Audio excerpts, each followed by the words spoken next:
And for your consideration today, I have the What's My Pee Telling Me book, also by Josh Richmond and Anish Sheth, which really rounds out the trio of these remarkable books to do with a toilet caper.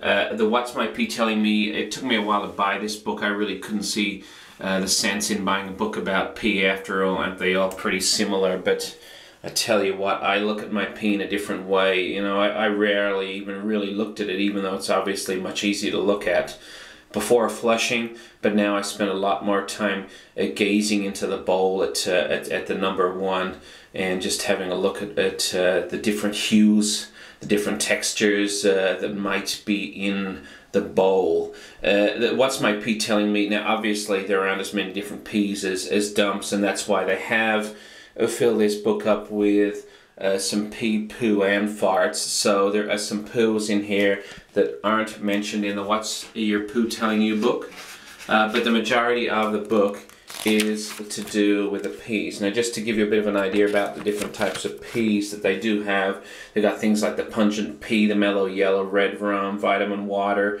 the flamethrower, bubble bath, etc. I might just maybe read an example to give you a bit of an idea. There's the pungent pea. Again, the pictures are fantastic. They are also by Peter Arkell, who in my mind is probably the greatest drawer of the bodily functions. He obviously featured in the other two books, and he hasn't let anyone down with his drawings in here. But let's just have a quick read. So the pungent pea, also referred to as the smelly stream, asparagus aftershock, or scrambled eggs. And it says here, in most instances, freshly produced pea is remarkably odorless.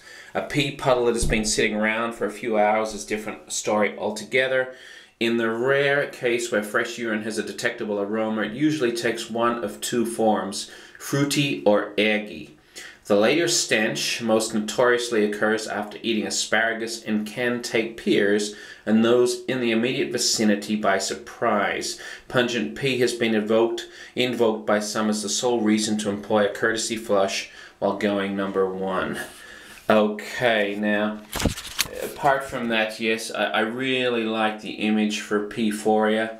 The man on the right obviously very excited, and this is the sort of pee when you've been sitting on a bus or a train, or you've held it in all day. You might be a teacher in the classroom and you forgot to go at lunchtime, and then when you finally get to release it, then the feeling is one of ecstasy, and that's why it's sometimes referred to as the ecstasy pee, or the piss bliss, or the pleasure pee. So these peas are all in here, as well as I said, there's some references to things like farts. And also at the back you got the myth and truth section, like is it possible to light farts on fire and the like. Okay, again, that's a lovely picture of crop dusting in here. Anyway, look, like the poo books, what they're trying to do is to camouflage any residue that might be left on the book if you haven't wiped your hands or washed your hands properly. So it is in a lovely urine colored book, and a great picture of the toilet. And here we have the profile picture of the toilet. And look, do yourself a favor and get onto Amazon and get all three. I think if you buy the three together, you do get some kind of discount, and maybe a bit of a discount on your shipping as well. So consider the three together.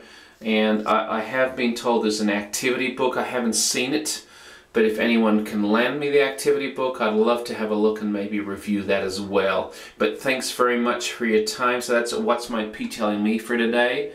What's Your Pee Telling You is obviously the one I've already reviewed, and there's the poo log, the record keeper of whatever you've done in the form of stools in the toilet bowl. So thank you very much for your time.